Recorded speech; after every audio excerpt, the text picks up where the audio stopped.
Deuxième partie de l'Africa Newsroom, Maison Pierre Dognon, écrivain, Willy Elfej Miabatoussa, consultant en marketing, Djemal Taleb, notre éditorialiste, sont toujours avec nous. On continue de débattre de l'actualité, notamment de la situation donc, au Togo. Monsieur Miabatoussa, est-ce qu'on assiste aujourd'hui à un haussement de ton de la part de l'opposition togolaise?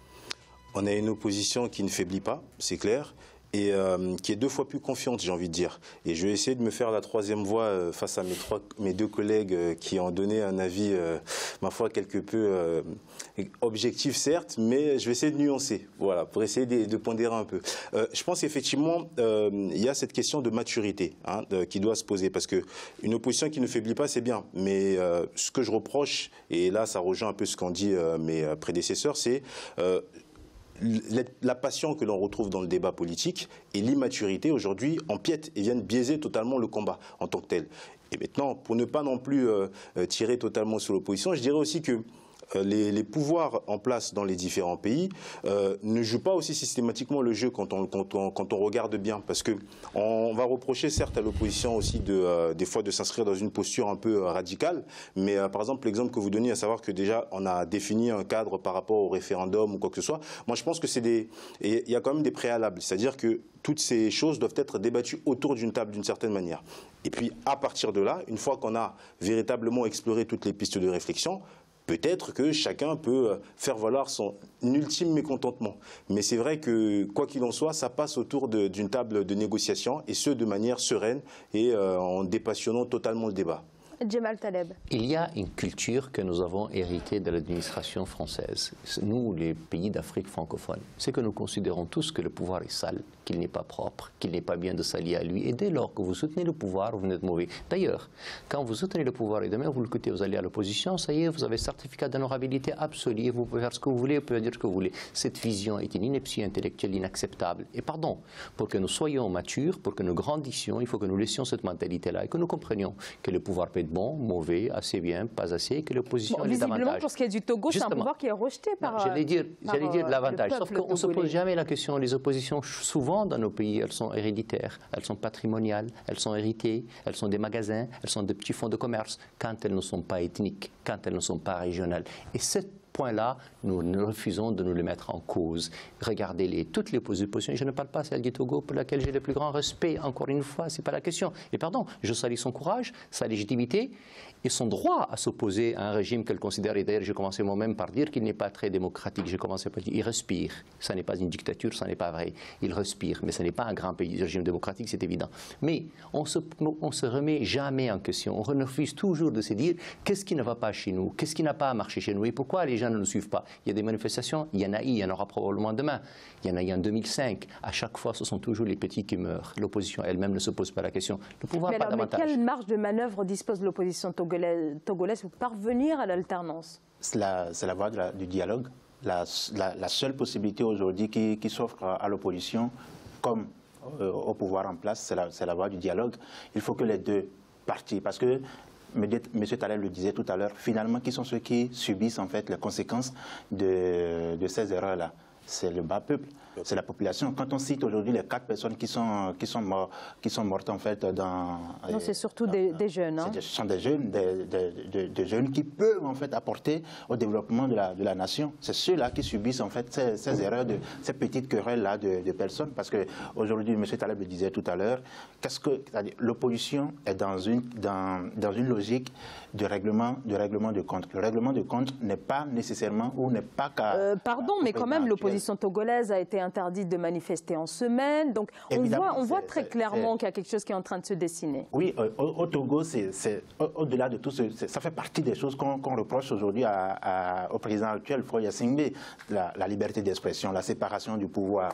Et qu'est-ce qu'on peut encore dire? L'alternance politique. C'est ces choses-là qu'on reproche aujourd'hui et concrètement à Faure Gnassingbé. Sinon, au-delà de tout, moi je dis, Faure c'est un dictateur de développement, qu'on le veuille ou non. Quand vous allez aujourd'hui à Lomé, vous voyez en fait qu'il y a du boulot qui se fait, il y a du travail. Le pays est en construction. Ça, c'est indiscutable.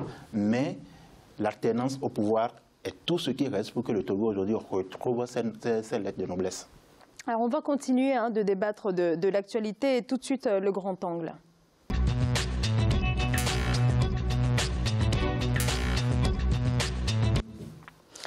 Le nouveau président angolais João Lourenço dévoile son plan de relance de l'économie dans un contexte de crise économique qui s'enlise avec ses contre-coups de la chute des prix du pétrole. De nouvelles orientations économiques ont été attendues et sur ce point, le chef de l'État mise surtout sur une politique d'incitation fiscale pour relancer l'investissement étranger. Ashley Duprat.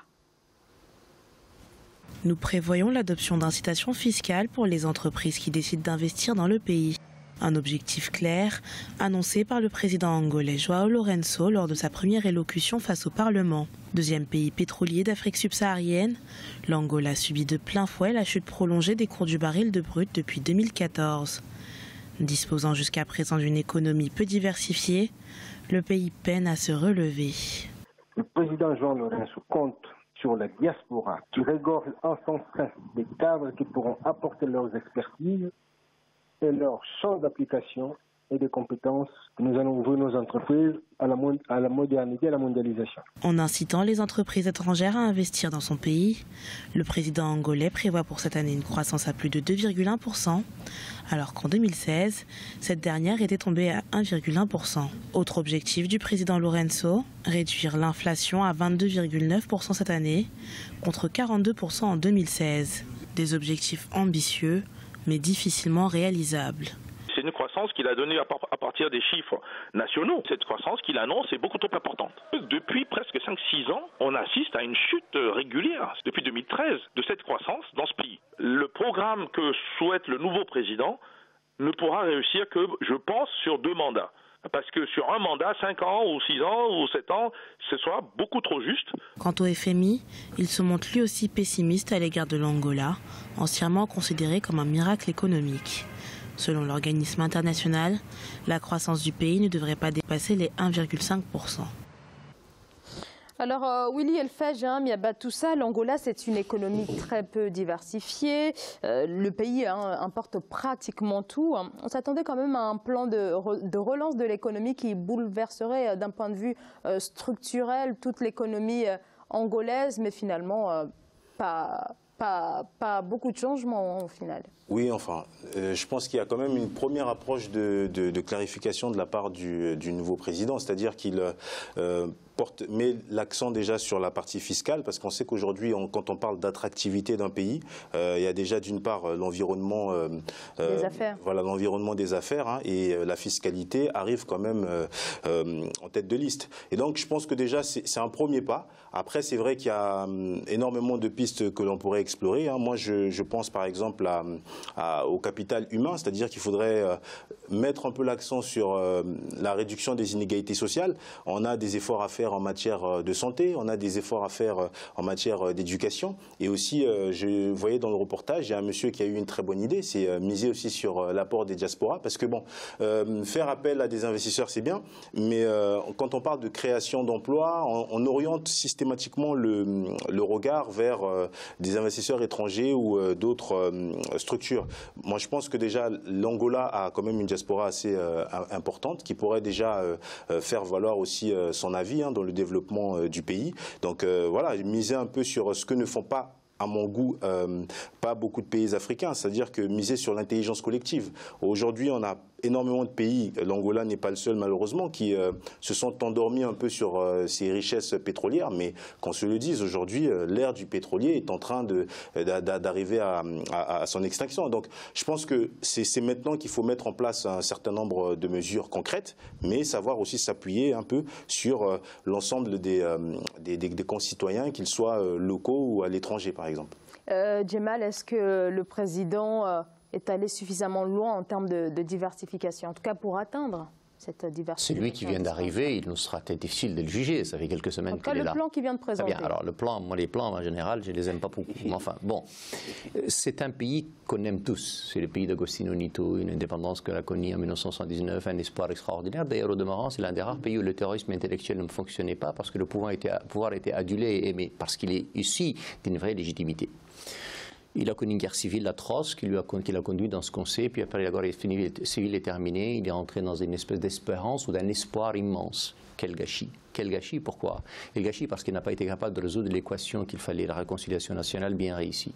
La deuxième chose, et en dépit d'une classe moyenne importante et d'une richesse réellement développée au sein de la population, ils n'ont pas réussi à créer un marché intérieur créateur de valeur et de richesse. La troisième chose, c'est qu'ils n'ont pas été capables de moderniser leur économie, de la diversifier. Ils sont restés tributaires d'une seule ressource. Quand elle va bien, tout va bien. Quand elle va mal, tout va mal. Ça, c'est lamentable. Et puis, on a un nouveau président. José Eduardo dos Santos décide finalement qu'il ne sera plus président, et tant mieux. Finalement, moi, je considère que c'est un grand homme, mais ce n'est pas la question. Et je considère encore une fois que l'Angola n'est pas une dictature, puisqu'une dictature, pour moi, ce n'est pas ça. Ce n'est pas un grand pays démocratique, ça va de soi. Mais, ce président nouvellement élu, tout le monde nous dit qu'il est sous influence.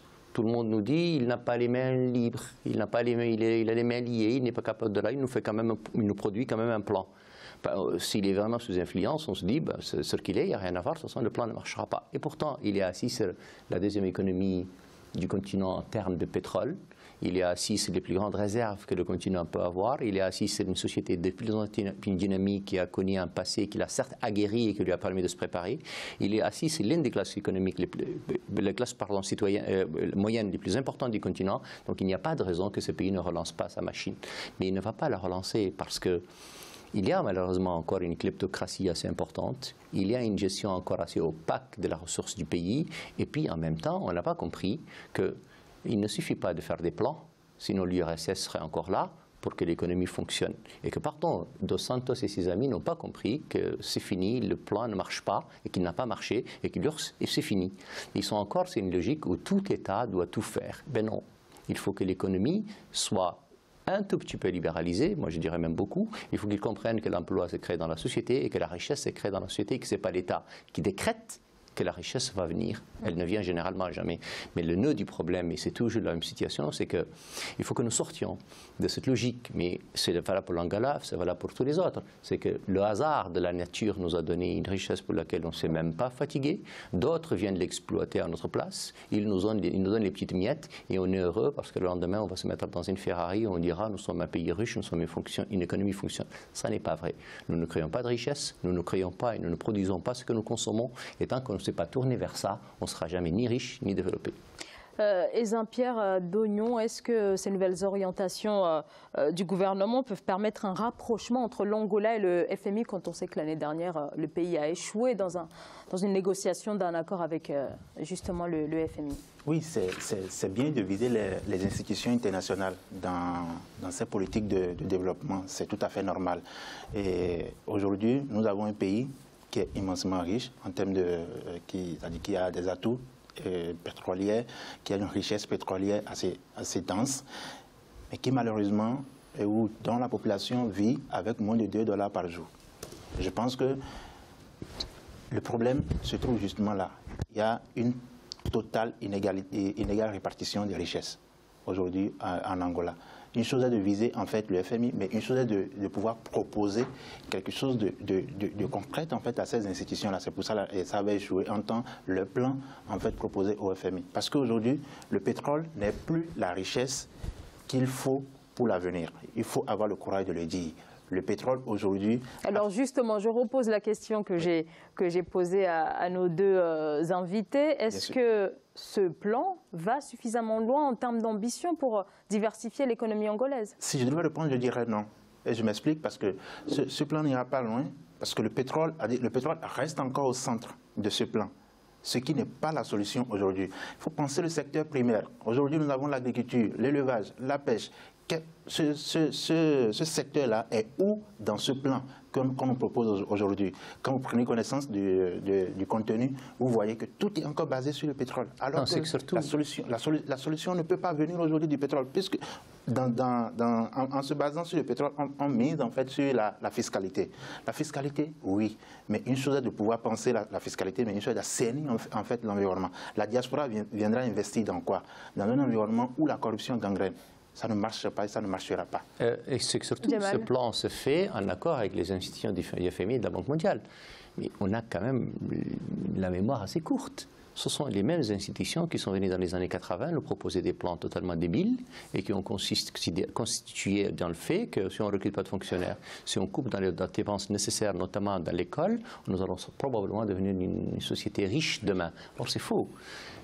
La folie, mais alors totale, de tous les plans des FMI de la Banque mondiale n'ont jamais sorti aucun des pays de la misère. Évidemment, eux vous diront, ben oui, c'est vrai, nous sommes des prêteurs de dernier ressort. Si on vient chez nous, c'est parce que vous n'avez plus aucune solution. Ça, c'est une réalité. Alors justement, il me reste juste quelques secondes. Donc, si jamais il y a un rapprochement entre le FMI et l'Angola, on sait aujourd'hui que près de 70% des habitants de l'Angola vivent dans des bidonvilles. Et si il y a donc ce rapprochement, comment cela pourrait se traduire sur cette population qui reste extrêmement vulnérable? Mais le FMI, qu'est-ce qu'il vous dira? Il vous dira, nous allons vous prêter de l'argent parce que personne ne vous en prête. Et pour qu'on vous prête de l'argent, nous allons poser des conditions. Ça veut dire quoi? Achetez moins, consommez moins et faites en sorte que votre population sorte moins d'argent. Mais aussi, faites couper dans les dépenses des fonctionnaires, dans l'école, dans la santé. En réalité, l'équation nécessaire qui se pose à l'Angola, mais aussi à tous les autres, c'est quoi? Comment faire en sorte que mon pays soit développé, démocratique et qu'il y ait de l'ordre?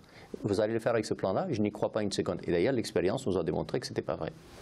Monsieur Miabatoussa. Juste pour compléter un peu ce qui a été dit, le danger avec cette notion du FMI, c'est que ça enferme certains pays, à mon avis, dans une sorte de léthargie. Parce que déjà, si on s'est assis pendant assez longtemps sur les ressources pétrolières, c'est qu'on n'a pas pensé à des solutions alternatives. Et pour moi, le FMI, qu'il s'agisse de l'Angola ou d'autres pays, je vais parler de chez moi au Congo-Brazzaville, je ne l'accueille pas de la même manière, avec le même enthousiasme que certains.